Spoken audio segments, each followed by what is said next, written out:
Welcome to Real Estate U with Letty Ann.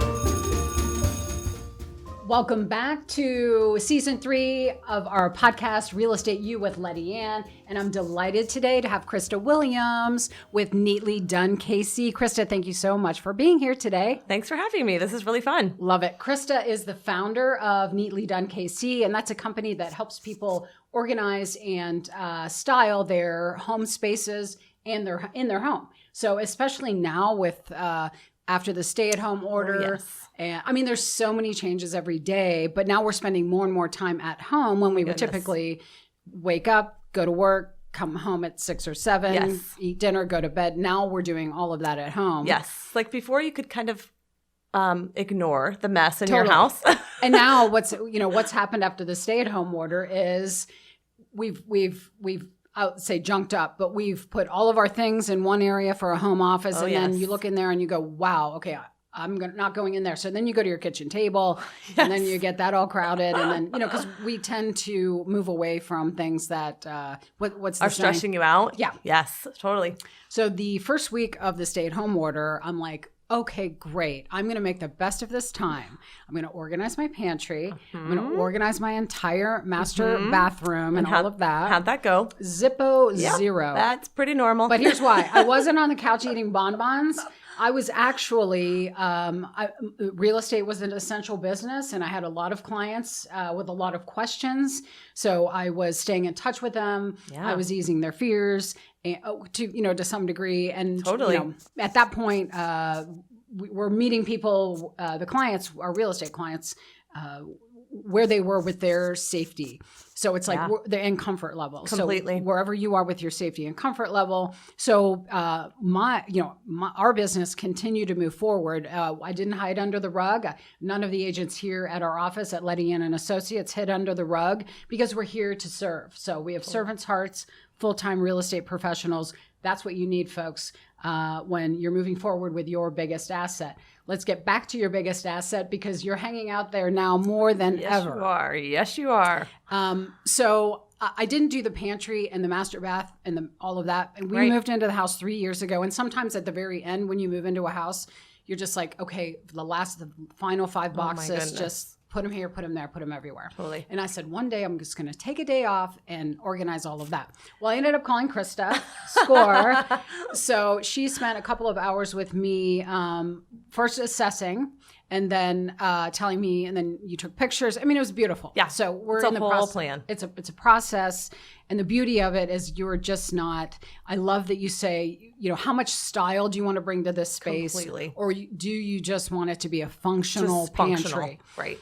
So you're meeting your clients where they're at. Completely. We are meeting our clients. Some of them are very comfortable with us in their homes. Some of them are like, can you come do my garage? And that's kind of where my comfort level is. Mm-hmm. But yeah, from a COVID perspective, we're totally meeting our clients wherever they are with their comfort level because having someone in your home is so different than it was in February of this year. Mm-hmm. And then at the same time, we're meeting our clients where they are from like you talked about, are you wanting a pantry that's Pinterest worthy, or are you wanting a pantry that's just functional? And we talk so that when we do the assessment and the consultation, we are just laying out the game plan for how do you want your home organized? What's important to you? What's your aesthetic? What's your budget? What's your timeline? When I met Letty Ann, I asked her a million questions about how our family operates and who's in their space and how does it need to work for them and what their habits are. So it's a detailed game plan.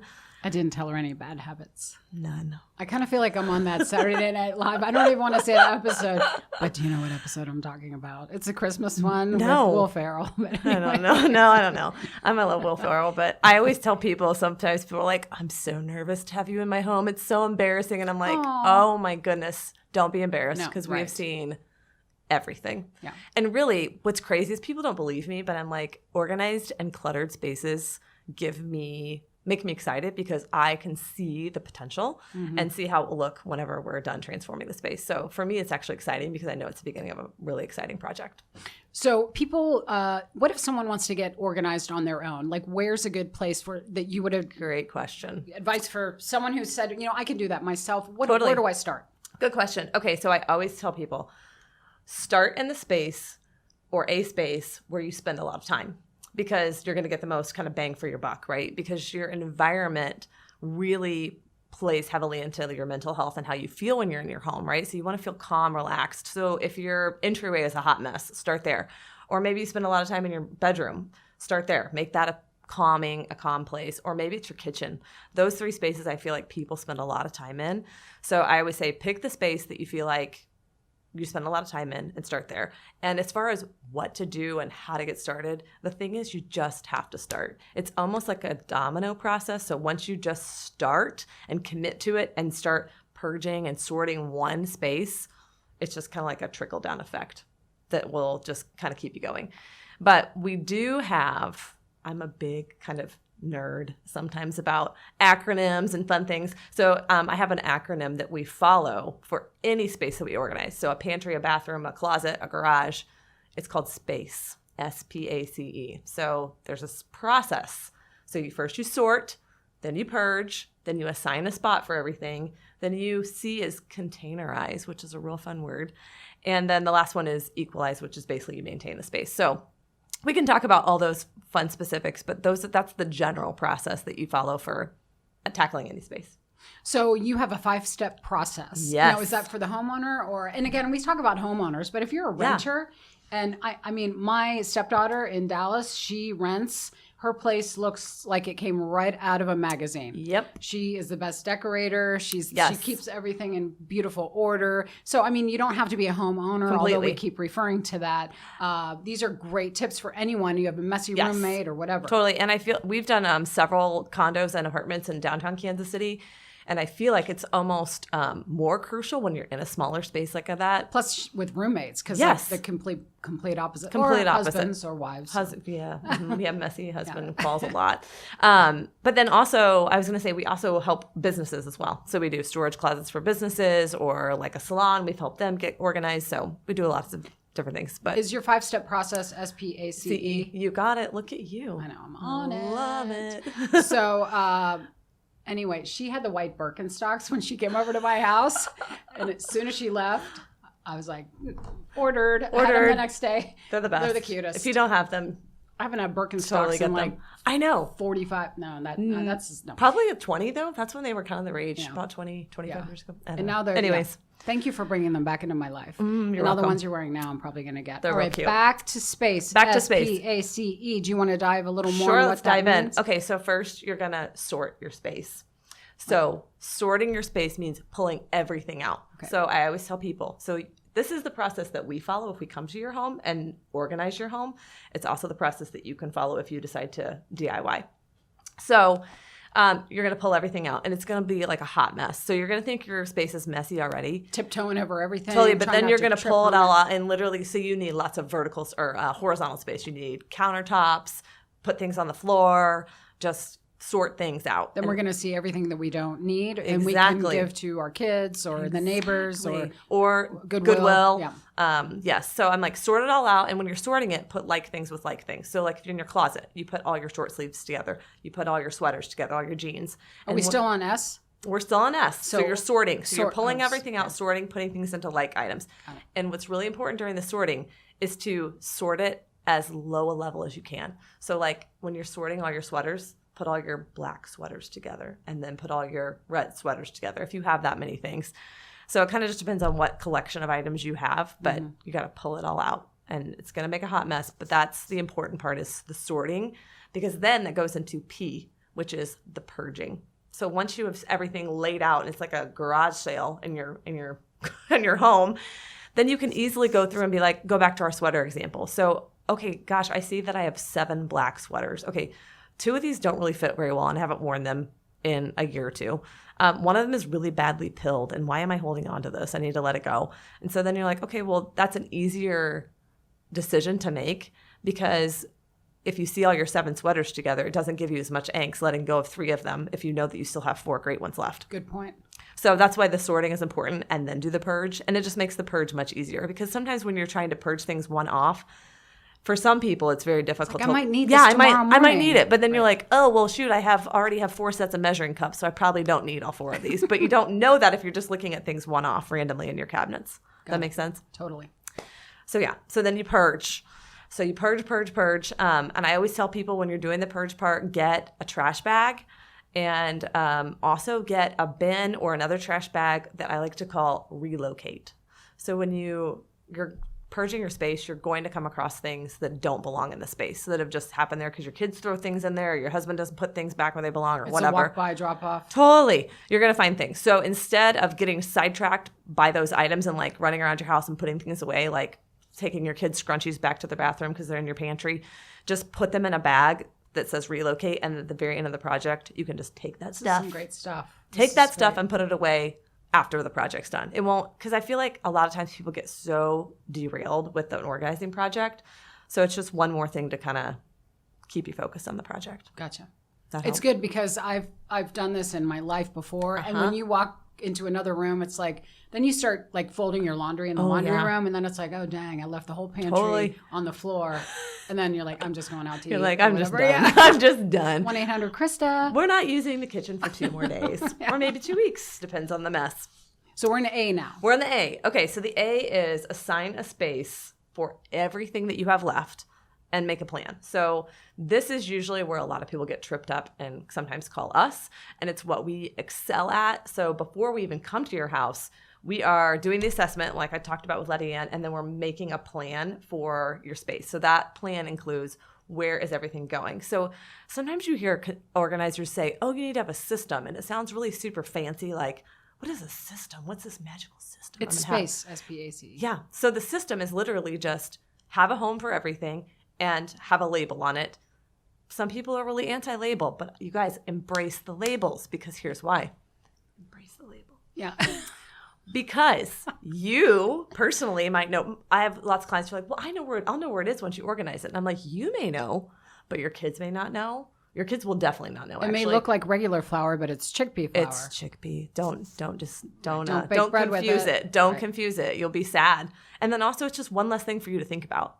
I think there's some stat. I also love stats. I think there's a stat that each individual person makes about 30,000 decisions a day. Now, they're really small things like, should I get up now when my alarm clock goes off? Am I going to brush my teeth? Like, just I hope you brush your teeth. Totally. That's a whole nother deal. That's a whole nother topic. Right. It's not organizing, but it's just those little decisions. So if you can, people get decision fatigue. So if this is just how labels help with the decision fatigue of not having to remember, and oh yeah, where does that go? Oh, here, this basket, this bin, so the labels. Love it. All right. So you're going to just so if you're in a pantry, you're going to say, okay, I typically have 4 boxes of cereal on hand. So I need space for these 4 cereal boxes. I normally have 12 canned goods on hand. And then I keep all these certain baking ingredients. So you start just laying out a plan from a space perspective of what all you have. Mm-hmm. And what's important in that plan, too, is to decide what kind of containers you want. So that kind of goes into the next one, too. So that A, assign a space, and also C, containerize. Okay, containerize. Containerize. Do you like that? I think I just made that up. I need to trademark a lot of these before someone tries to take them from me. I don't think it's a real word. I've never looked it up. You can make up a word. I love it. I like words made up all the time. So containerize. So Might a lot be of on people. Your screen right now. Containerize is usually the first step that most people do. So they start with C first, because it's super exciting to go buy containers, right? It's fun to go shop around the container store, Home Goods.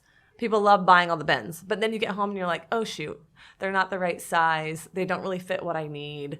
So but they get excited and think, if I get the containers, I'm really going to get this done. Then I'm going to be organized. Right. But really, the containing spot is the 4th step in the process. Okay. So don't do that first. Okay. Number 1. Okay, so you're assigning a space and you're creating a system, and the part of that system is the containers that you choose. Mm-hmm. So the containers trip people up a lot of times too. For me, I love this. I have like a Rolodex of products in my brain. So this part is really easy for me and gives me a lot of joy, because I'm like, oh, I know exactly what you need in here and what we need. But for the average person that's trying to do it themselves, this part can get tricky. So I would say expect to spend time figuring out what containers to buy. Take measurements. So whenever you're like in a pantry, you want to heights and think about, you have to measure the cube. So measure the depth, the width, and the height of whatever space that you're going in, so that you know it. When we do a space and organize someone's home, we literally sketch out the space with all the measurements And we've now moved to doing everything digitally, but we sketch it out digitally so that we can then make a plan based off of actual measurements and knowing what's going to fit. And we have all the measurements for all the containers. So it's just kind of becomes a scientific process for us. She's like I love it. yeah. It's like being a little You mini. have a perfect fit for your little mini architect. I don't know what it is. I love it. Yeah. Because a lot of us lack that forethought and Yes. all of that. So. And also just being able to conceptualize a space and see it kind of in 3D and think about, okay, how could I rotate things around in here? I know it sounds really nerdy, but it's super fun because the end result is it looks beautiful and amazing. Is that the E end result? What is E? E for is space. We're saying space. yeah. Acronym SP. SPACE. The E stands for equalize, which just means that you need to maintain your space. That can be tough. That's tough. It's so pretty, and you're like, nobody go in there because Don't touch it. Nobody eats cereal. No one is eating in our house at all. Right, but that's because you're in a hurry. And then the cinnamon spills, and it's like, oh, nuts. Right. Well, and I feel like too. That happened at my house. Yeah, we had a cereal spillage this morning at our house, but I feel like people think that organizing is like this magic bullet, and all of a sudden, like, I'm going to call Neatly Done and they're going to come do my space and it's going to be awesome, which it is. And it's going to look amazing and it's going to be hyper functional, but you have to maintain it because you don't come over every morning? I don't come over every morning. It's sad. I know, but I don't. But the beauty is that once you have a system and everything has a home, it's much easier to maintain. And if it looks pretty, you're going to be much more motivated to keep it that way. But you do have to maintain it. You have and to it's empowering. You've just done that. That's it's like a great point. It's empowering. It's totally empowering. Yay! I gave her a word she love it. hadn't had in her. I know you know the word. My lexicon. It is empowering. It is empowering. And I always tell people, like, I feel like the folks that have the hardest time maintaining the system are generally people that are super time pressed. And so I always say, take 5 minutes or take 10 minutes at the end of your day and just put everything away in your house. Put things back where they belong. Because if you don't do that, then that's when like the clutter and the piles pile up, and then it takes you 2 hours to pick up your space. And enlist the family to help. Ask the kids to, hey, can you grab that corner? Yes. And do you mind getting all this stuff by the piano or whatever? And in my family, it's just a habit, and my kids know. Like, yes, of course, they grumble and they roll their eyes. You give them the Krista look. Totally. I'm like, do it. Yeah. But whoa. I'm so scared. But then it becomes a habit and it becomes more of a routine. All you have to do is look at them and they're like, I know, Mom. I'm on it. I got this. I'm on it. So if you're enjoying what Krista's saying and our content here, please be sure to follow Krista on her socials. Yes. Instagram, Neatly Done KC, like Kansas City. Of course, I failed to mention, but you probably know me by now, locally owned and operated business owners. Yes. Let's stay away from the big box if we can and support our local businesses, including Letty Ann and Associates Real Estate Services. It's not Wall Street owned or corporately owned. It's independently owned, as well as Neatly Done KC. So Facebook, Neatly Done KC, like Kansas City. Instagram, where else are you? Pinterest? We have some things on Pinterest. And then also our website has a lot of great content as well. Please tell us what that is. www.neatlydonekc.com. It's going to be on the screen here for you folks. And follow us on Instagram. We do stories a lot. We take you along when we're in people's homes if they're okay with it. And we kind of show you the whole process. We post lots of inspiration, lots of things if you want to DIY. It's really fun. We have a good time on Instagram. I would love for you to come back. Would you come back for another episode? We haven't even talked about garages yet or anything like that. Let's do it. Awesome. So thank you so much. You're welcome. Again, if you're enjoying the content, please subscribe to our YouTube channel. And that handle is Letty Ann and Associates Real Estate Services, so you don't miss any of this amazing content. We're trying to provide you, the consumer, with valuable information about real estate and home ownership and potential home ownership and all of those good things. So thank you for tuning in today, and we look forward to seeing you on another episode of Real Estate U with Letty Ann.